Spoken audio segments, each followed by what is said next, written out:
Video pembelajaran SKIMI atau SD ini dibuat untuk memenuhi mata kuliah pembelajaran SKIA dengan dosen pengampu Ibu Dian Rifiyati MSI, anggota kelompok 9 yaitu yang pertama Ismi Nur Azizah dengan NIM 2319183, yang kedua ada Reza Septiani dengan NIM 2319189, dan yang ketiga yaitu Sinta Alfiyaini dengan NIM 2319190. Assalamualaikum warahmatullahi wabarakatuh. Hai semuanya, apa kabar? Langkah baiknya sebelum kita memulai pembelajaran kali ini, kita mulai dengan membaca doa secara bersama-sama. Mulai. Bismillahirrahmanirrahim. Raditu billahi robba wa bil islami dina wa bi muhammadin nabiyya wa rasulah. Rabbi zidni ilman warzuqni faman. Amin ya rabbal alamin.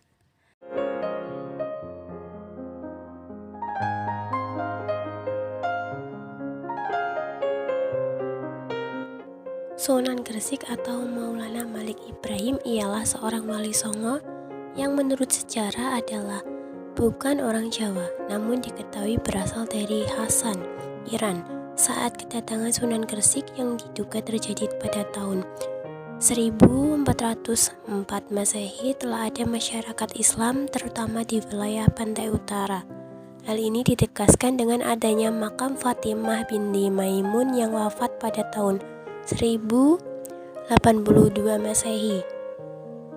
Tujuan Sunan Gresik ke Tanah Jawa ialah untuk menyiarkan agama Islam yang belum terlalu tidak sedikit dipeluk masyarakat Jawa. Tempat ke satu kali yang dituju ialah Desa Sembalo. Namun kini Sembalo berubah nama menjadi wilayah Leran, Kecamatan Manyar, Kabupaten Gresik.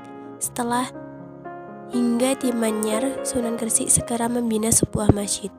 Cara yang dilaksanakan ke satu kali oleh Sunan Gresik ialah mendekati masyarakat melewati pergaulan.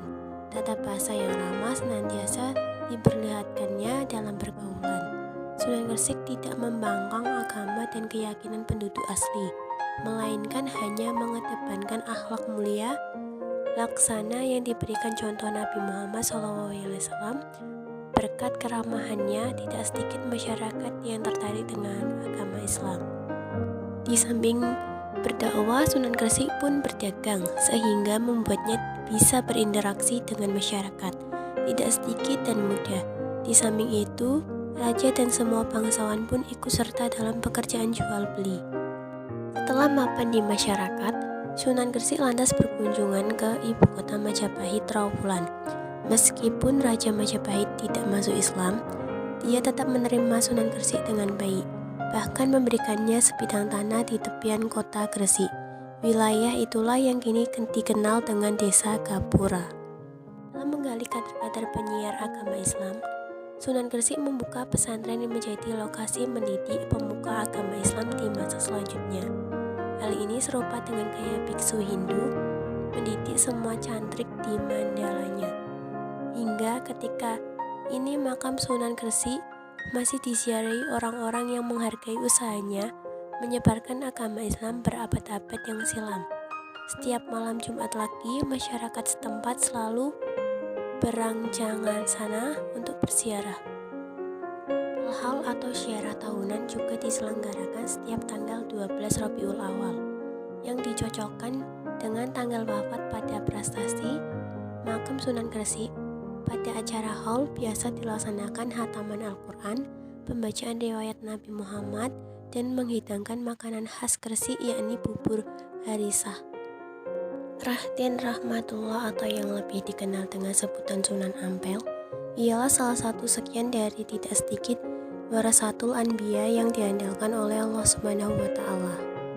Kepemimpinan ideal terdapat di sini, yaitu mubalik ulung, cendekiawan sejati, dan syarat perhitungan dalam setiap tahapan menapaki terjalnya jalan dakwah dan menghadapi kendala masyarakat yang sebelumnya sudah mempunyai kepercayaan yang membumi bakal paham Buddhisme, Hinduisme, dan keyakinan isme-isme yang lain jauh sebelum Sunan Ampel datang menebarkan doktrin rahmatan lil alamin.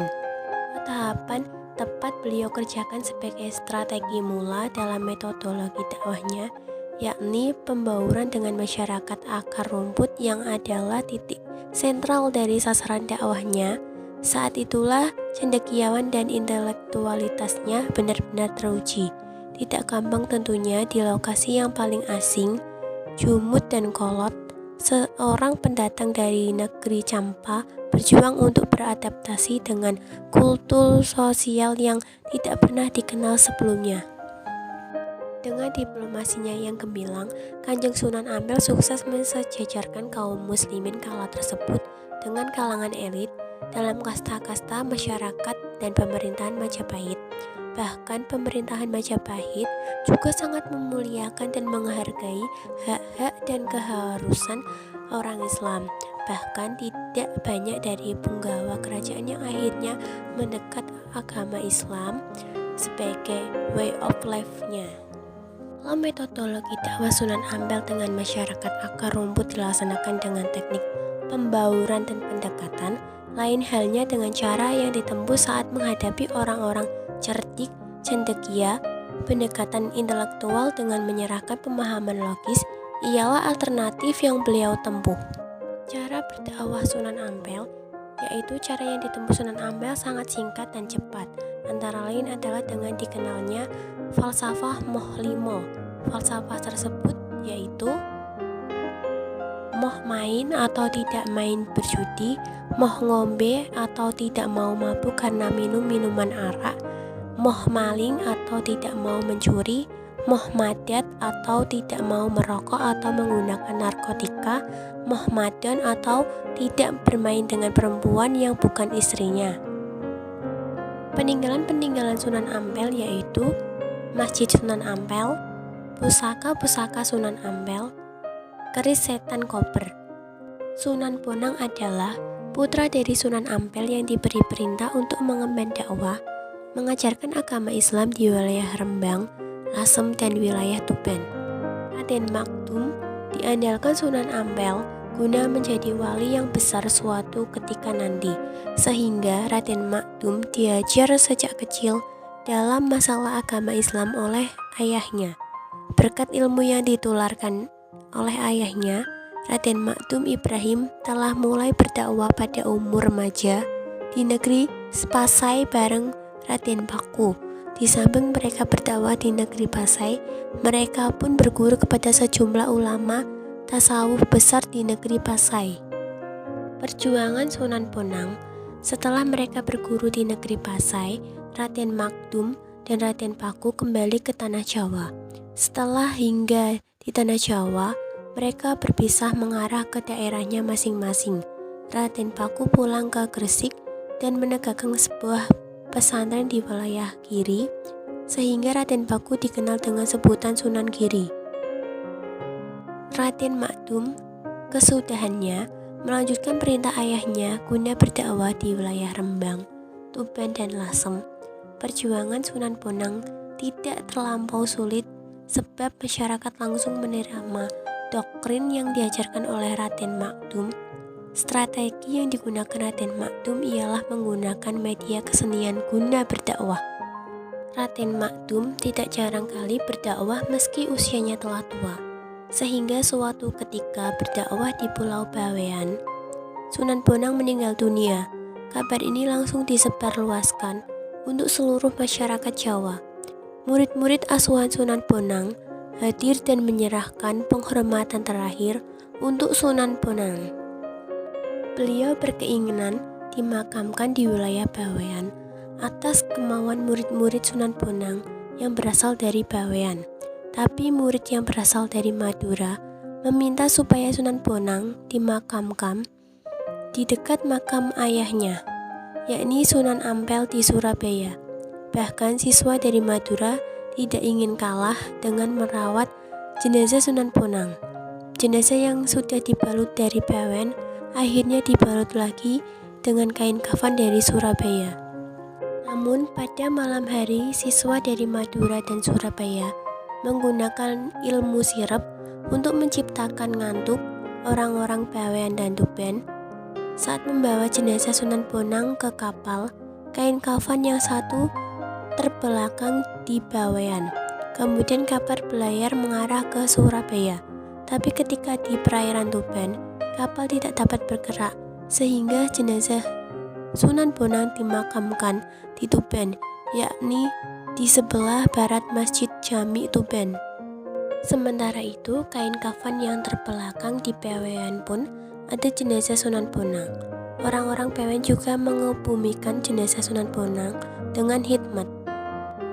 Dengan terjadinya hal laksana itu, jenazah Sunan Bonang ditetapkan ada dua. Inilah bukti dominasi Allah atas segalanya. Beliau diberi keunggulan dari Allah dengan mempunyai dua jenazah, sampai-sampai tidak terdapat permusuhan di antara siswa Sunan Bonang. Cara berdakwah: menerapkan kebijaksanaan dalam berdakwah, menggunakan media karya seni untuk berdakwah. Musik adalah media yang dilaksanakan Sunan Bonang untuk mengucapkan teori-teori Islam untuk masyarakat. Alat musik yang dipakai Sunan Bonang berupa gamelan yang diberi nama bonang. Beliau membunyikan perangkat musiknya paling merdu dan unik untuk menarik simpati masing-masing orang yang mendengarkannya, sehingga Sunan Bonang tinggal memenuhi ajaran-ajaran Islam untuk mereka. Menggunakan media karya sastra untuk berdakwah, Sunan Bonang pun menciptakan suatu karya sastra yang dinamakan suluk, sehingga karya sastra tersebut dirasakan sebagai karya sastra yang paling hebat hingga sekarang. Karya sastra tersebut ditabung di Universitas Leiden, Belanda. Pada suatu hari, ayah dari Sunan Derajat atau Raden Kosim atau yang dikenal dengan nama lain Raden Syaifuddin mengajak putranya untuk berdakwah laksana kakaknya. Namun Raden Kosim tidak langsung menerima perintah ayahnya, sebab Kosim hanya ingin menolong kakaknya. Kemudian ayah menggali cara supaya putranya Kosim berani berdakwah sendiri. Ayah menganjurkan Kosim guna berdakwah di Jawa Timur. Tapi Kosim menolaknya, sebab Kosim merasa berat andai ke wilayah timur yang masih kental akan doktrin Hindu. Kemudian ayah memberi Kosim hak guna memilih lokasi di mana dia hendak berdakwah selain menolong kakaknya. Setelah berpikir panjang, Kosim memutuskan hendak berdakwah di wilayah Surabaya, terutama di wilayah Tuban. Namun, sekali lagi ayah menganjurkan Kosim guna berdakwah di dekat pesisir utara Gresik dan Tuban. Akhirnya Kosim menerima perintah ayahnya guna berdakwah di lokasi yang sudah disetujui. Kemudian, Raden Kosim bareng para santri mengarah ke Gresik untuk mengemban tugasnya. Sebelum hingga di Gresik, Sunan Derajat bersilaturahmi untuk Sunan Giri. Dia memberitahu untuk Sunan Giri bahwa dia diutus ayahnya untuk berdakwah di wilayah pesisir utara. Sunan Giri paling senang mendengar bahwa Raden Kosim diutus untuk berdakwah ke pesisir utara. Kemudian Sunan Giri memberikan sejumlah nasihat supaya datangnya bisa diterima dengan baik oleh masyarakat pesisir utara. Disinilah Sunan Derajat mulai percaya diri untuk berdakwah di Gresik yang masih kental dengan agama Hindu. Dan setelah mengerjakan perjalanan jauh, kesudahannya Raden Kosim hingga di suatu desa yang mempunyai nama Desa Derajat. Raden Kosim lantas menjadikan pusat dakwahnya di wilayah ini. Di Desa Derajat tidak sedikit kegiatan-kegiatan Islam yang menciptakan masyarakat Hindu penasaran dan hendak tahu apa yang dilaksanakan Sunan Derajat bareng santri-santrinya. Sehingga dengan kepintaran Sunan Derajat, masyarakat Hindu mampu tertarik dengan cara berdakwah Sunan Derajat yang menggunakan tembang pangkur sebagai andalannya. Cara berdakwah menggunakan cara kesenian. Kesenian yang digunakan Raden Kosim ialah tembang pangkur. Menggunakan filosofi sendiri, Sunan Derajat dikenal memiliki kepintaran yang tinggi, sampai-sampai mampu menciptakan makna filosofi sendiri. Filosofi itu dikenal ketujuh Saptangga. Dikenal dengan nama Raden Paku, Prabu Satmata, Sultan Abdul Fakih, Raden Ainul Yakin, dan Joko Samudra ialah nama salah satu seorang wali songo yang berkedudukan di Desa Giri, Kebun Mas, Gresik, Jawa Timur. Ia bermunculan di Blambangan, Banyuwangi pada tahun Saka Candra Sengkala, Jalmo Orek Werdaning Ratu atau 1365 Saka, dan wafat pada tahun Saka Candra Sengkala, Sayu Sirno Sucining Sukmo atau tahun 1425 Saka di Desa Giri, Kebun Mas, Gresik. Sunan Giri adalah buah pernikahan dari Maulana Ishak, seorang mubalik Islam dari Asia Tengah, dengan Dewi Sekardedu, putri Prabu Menak Sempuyu, penguasa distrik Blambangan, pada waktu akhir Majapahit. Namun kelahiran Sunan Giri ini dirasakan masyarakat Blambangan sebagai pembawa kutukan berupa wabah penyakit di kerajaan Blambangan.